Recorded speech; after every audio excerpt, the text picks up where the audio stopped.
All right, everybody, welcome. I do apologize.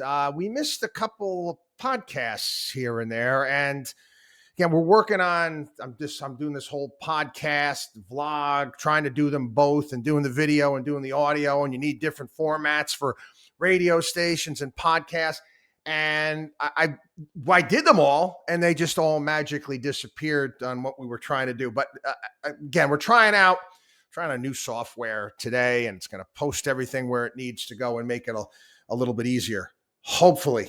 Because I'm sorry, you do a show, and you know I'm passionate about what I talk about, and you do a show, and it's gone. It's hard to replicate it. It's hard to go back and do it again. It's not like I'm doing stand up here where the routines are kind of the same. Anyway, let's talk a little bit about. We're going to start talking about inflation here because the reality is that the Biden administration is not taking the blame for anything, and they send the litany of their minions out there saying it's not our fault. We've done nothing wrong. We've done nothing wrong. We've done nothing wrong. They had the head of their Council of Economic Advisors today was actually on CNBC, and again, not our fault. Energy prices are not our fault. Nothing is our fault. Nothing. Yeah, President actually got into a bit of a tiff with a reporter asking about recessions this past weekend. I'm going to go over some basic things when it comes to inflation. Let's be honest. COVID lockdowns were part of it. COVID lockdowns lasted way too long. It's a policy error. We also talked about quantitative easing, which the Federal Reserve engaged in. Way too excessive, way too long. Another policy error. And of course, one of the big ones out there, which we repeat again, is just way too much damn free money out there. All sorts of free money. And I've mentioned this before because, again, I'm honest. I'm an equal opportunity basher here on the program. Trump's first round, I get it.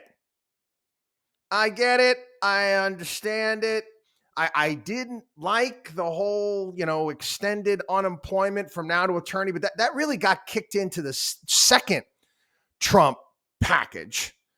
And then, which was just not necessary. The second Trump package was not necessary. The Biden 1.9 trillion, I'll raise you like they're playing poker or something like that, was just patently absurd. Patently absurd. And of course, it's put us on this path. And I talked about this, last week. We talked about money and how it's being used and how money flows work. And when you have, people sitting around, they're locked down, they can't go out, they're not spending money on travel, not doing the things that they normally do. They start spending their money on stuff. And that's what happened. People started to spend a lot of money on stuff. And that helped as part of the problem as well. It was a great piece, actually, today's Mike Shedlock over at Mishtalk. He actually also mentioned as well, this is something that's, we talked about at the beginning of the conflict, our meddling in the Ukraine going back to 2014, which led to this situation that we're engaged in right now. Of course, Europe and their decision to go all in on Russia and Russian energy, and Angela Merkel shutting down her nuclear power facilities, not exactly a good idea. All sorts of the inability to deal with the supply chain issues. We go on and on and on. There's a lot of things out there. That have led to it. And many of them policy errors. We are, as I've said it many times, we're our own worst enemy. Anyway, that's okay. If you're listening to CNN, they had an economic reporter from the Financial Times, this Raina Forohar, says that all of the turmoil that we're going through is great. It's going to lead us to a better place. And again, I told you, people, a lot of this, actually much of it when it comes to energy, it's all by design. And we'll get into energy a little bit later on as well. Small business story. Small businesses falling behind on hiring as inflation takes its toll. Again, tough for a lot of small businesses. It's tough to compete with larger businesses with the benefits that they provide and a myriad of other things. And this has always been the case, but the labor market is very, very tight. Very tight still. And again, when we talk about inflation and then we talk about recessions and whether or not the NBER is going to actually call a recession with the labor market the way it is, I don't know. I mean, you had Larry Summers said we need to have unemployment above 5% for the next several years to get inflation in check. I never understood that. I never understood. Do you try to explain to me, this economists do this all the time. They explain to me how people being unemployed is somehow a good thing. Somehow a good thing. It's great for the economy. Again, this is how they used to judge, prior to, everybody all in on what the Fed and the Federal Reserve constantly telegraphing and making statements on a regular basis. Everybody be paying keen attention to jobs numbers. Because if the jobs numbers became too strong, it would affect the market to the downside because they're afraid, the Fed's going to raise rates, which they may do. But you explain to me that the ability for people to find a job, to get a job, to be gainfully employed, how that's somehow bad. It's not. I've never believed in any of that. $1 trillion, I forgot about this, a $1 trillion stimulus package.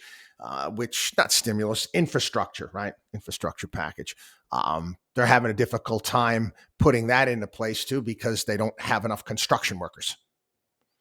Get your arms around this, people. We live in a country where you could fall out of bed and you can get yourself a job. So that they're saying it's stymieing all these infrastructure projects that need to go on.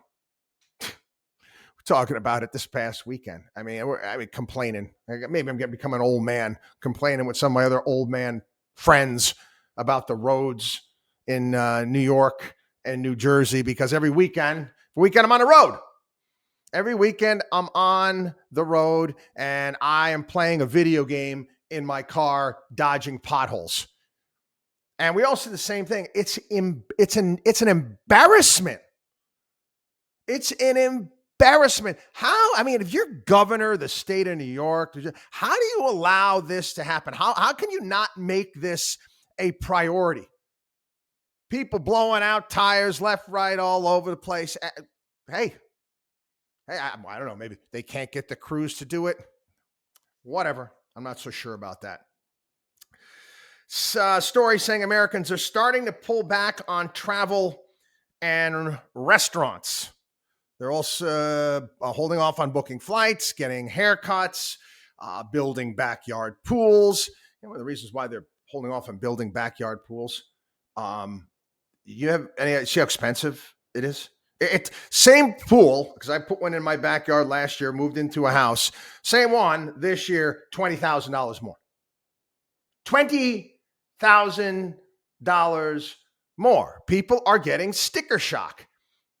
And what is one of the things that deals with inflation better than anything else is high prices. High prices cure inflation. People are going to stop buying the pools. Stop buying the pools. Supplies will catch up. Prices will come back down. It's just how it works. But starting to pull back on travel and restaurants, I'm going to be honest. This is from my perspective. I haven't seen it yet. I haven't seen it yet. And quite frankly, I kind of wish they would. And I'm a road warrior. I've been a road warrior in the summers for years and years and years and years and years. And it's all because of my kids. My kids have tournaments. So this past weekend, in New Haven, tournament at Yale. And I'm staying at a, Hilton Comfort. Not a high level hotel by any stretch of the imagination. It wasn't bad. But it wasn't, the Westin by any stretch. But the bloody thing almost cost me $400 a night. Almost $400 a night to stay at this place, and it was full. It's full. I go to these tournaments because I can't stand traffic. Well, who can? I usually leave 3:30, 4 o'clock in the morning on the Saturday when the tournament starts. So I drive to Maryland, I can drive to Delaware, I can drive to Jersey, I can drive to Connecticut in this case, and get to these spots in a few hours at the most when there's no traffic. Way back home, a drive that took me around 2 hours. Took me around 2 hours to get to New Haven, Connecticut here from Long Island, leaving at 4:30 in the morning on Saturday. 4.5 hours. 4.5 hours. The highways were parking lots.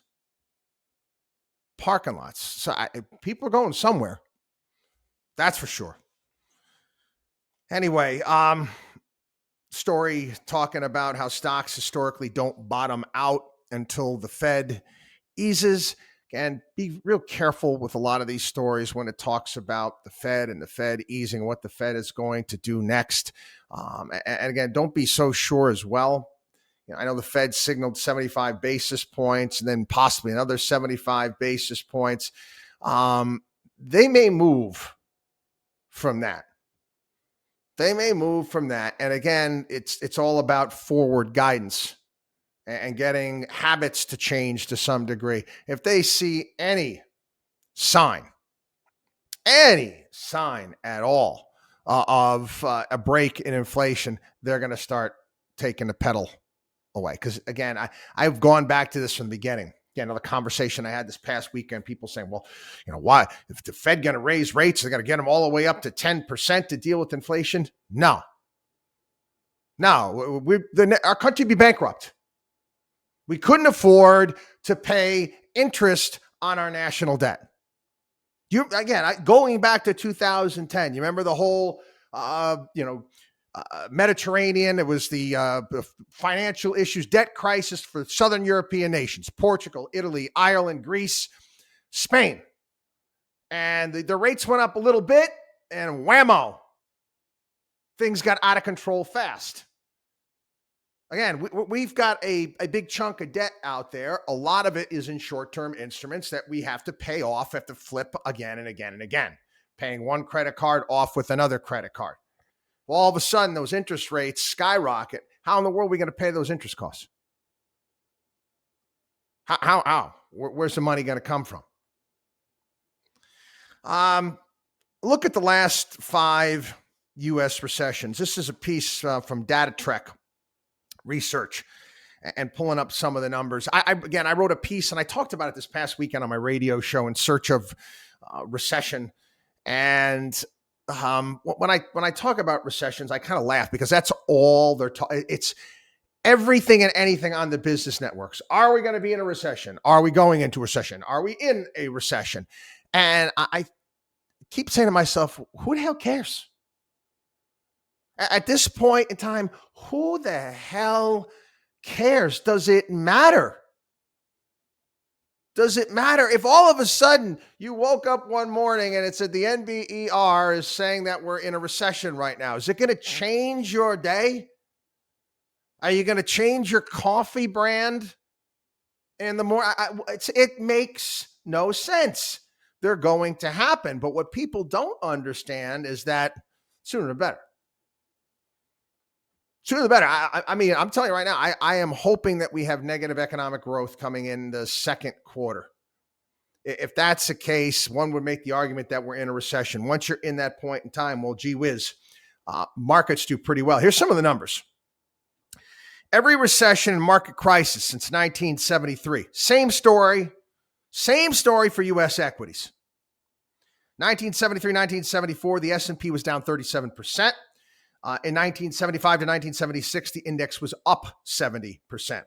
81, S&P lost 5% despite the Fed-induced recession. 82 to 83, index gains 48%. 1990, S&P loses 3% despite Gulf War I oil shock. 91 to 92, index gains 40%. 2002, down 37%. 2003, 2004, index up 42%. 2008, S&P loses 37%. 2009, 2010, index gains 45%. And again, I know numbers don't translate well on podcasts, radio, and vlogs, wherever you're watching or listening in on the program. But it's important to know this. It's important to know this. And I kind of wanted to put together almost like let's play pretend. I'm not saying this is going to happen, but it could. But it could. And investors out there, you're going to need to prepare yourself for the possibility that the market can go much lower. And some of the biggest bears out there pointing around 3,000. Let's say market goes down. Let's say the S&P hits 3,000.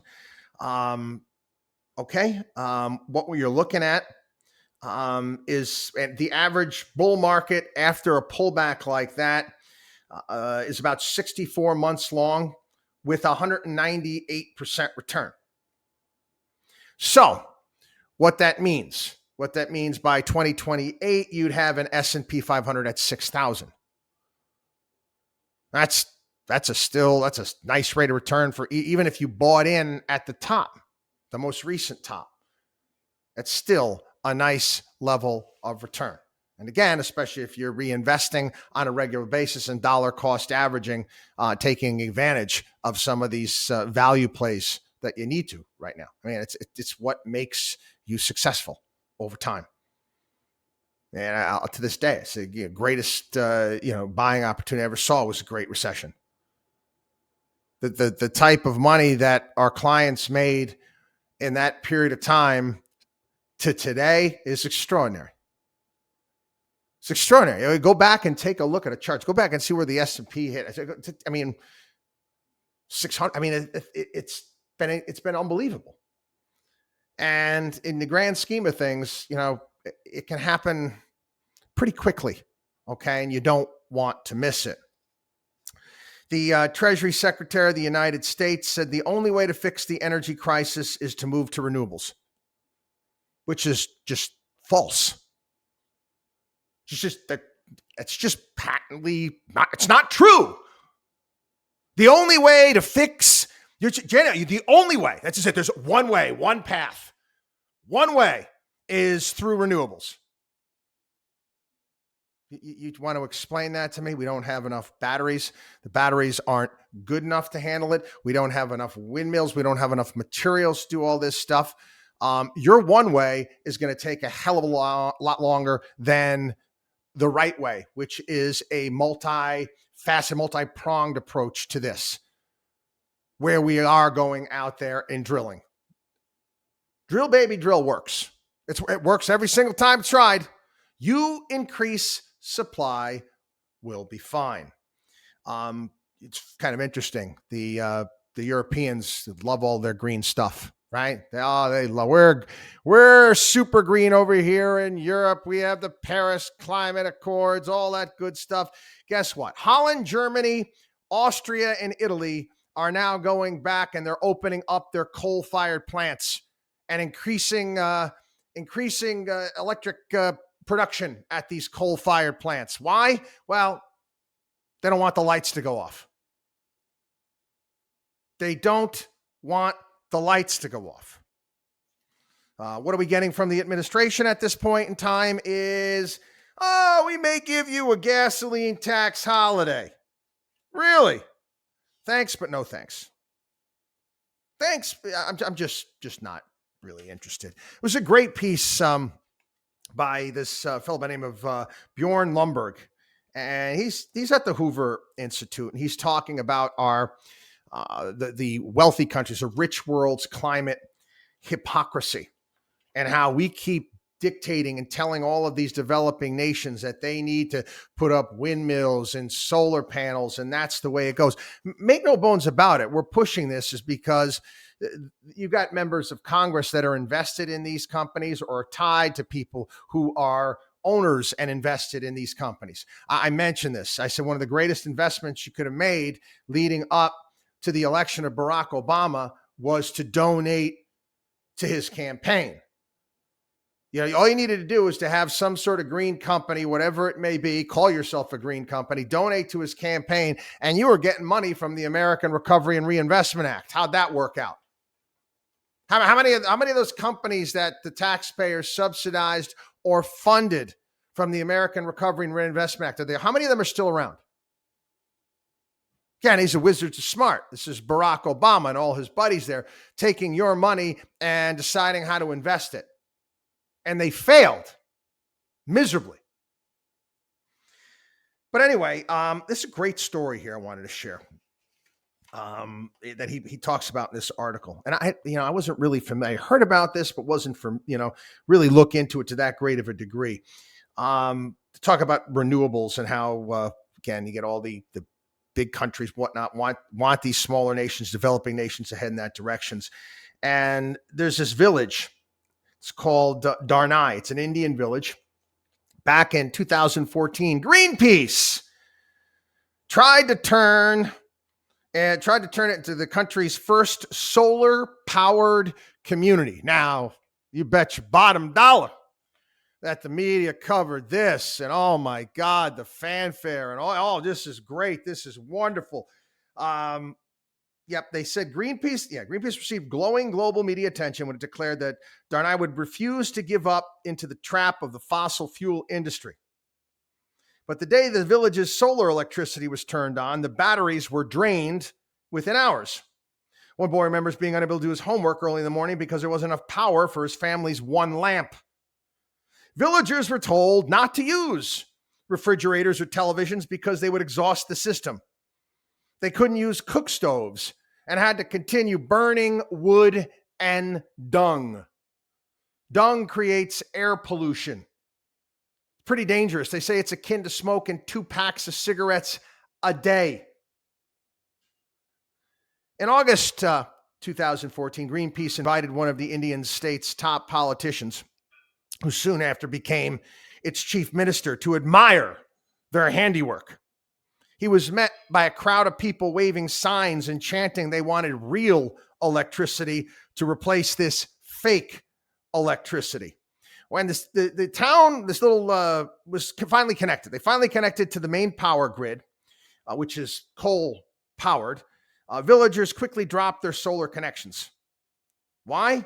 Well, if you join the coal power grid, it costs 1/3 of what the solar energy did. And guess what? They could power up their televisions and their refrigerators. People, again, no problem. Alternative energy. Quite frankly, I think nuclear's alternative energy. We don't do enough of that, but it needs to make sense. We have to have a plan to get from point A to point B. And quite frankly, I wish that the powers that be say, okay, we want to head in this direction. This is going to be at least 3 decades. At least 3 decades. If it happens sooner, it happens sooner. But again, how many people out there can afford electric cars in this country where, the average electric car is more than a median family makes here in this country? It's crazy. It really is. Anyway, Elon Musk questioning whether TikTok is destroying civilization or social media as a whole. I remember I talked about this on the program. Again, I have social media accounts. I just don't engage in bull excrement. Sorry, just don't do it. We use it as a tool to kind of all right, you want to see our videos, you want to see our blog, this is where I'm showing up, this is what I'm doing. Much of social media, and I equated it years ago to the pink slime from Ghostbusters 2 that was flowing underneath New York City that made everybody angry and want to fight one another. In essence, that's what social media has done.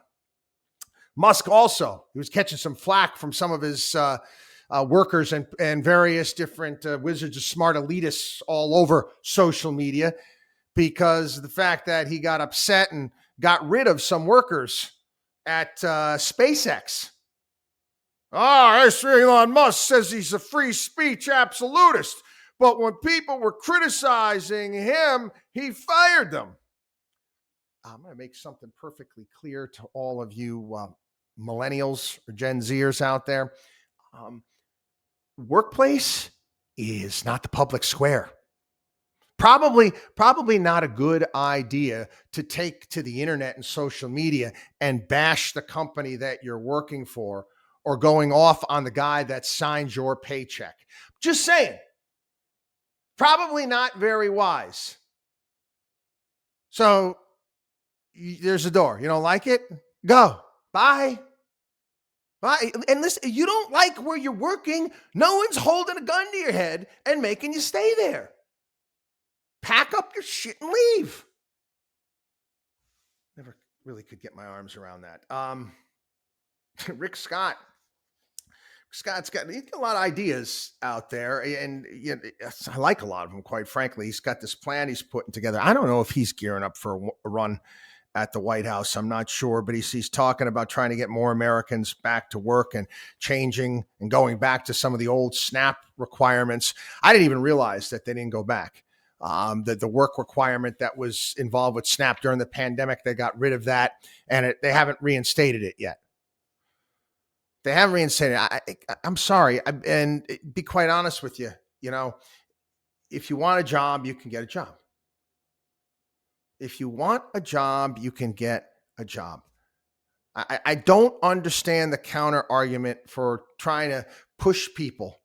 You're trying to push people in a direction it's good for society. I mean, government likes to do its heavy-handed BS all the time. This is not heavy-handed. This is saying, hey, you know what?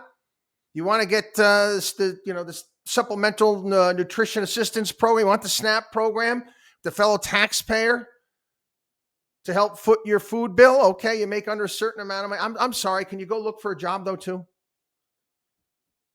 Isn't that what you want to do? Isn't it the goal of any sort of social welfare program? Shouldn't it be to get those people off of welfare, off of handouts and giveaways? Could be me calling me crazy. That's how these programs should be judged. Not by how many people you enroll in them, but by how many people you get off them. This one, I'm sorry. I'm going to be honest with everybody here, and I'll probably get some nasty messages. Still, it's amazing the COVID crazies that are out there. And I mean, the numbers are almost 10 times as much recorded from last summer. I don't know if everybody last summer was just getting fatigue in regards to testing.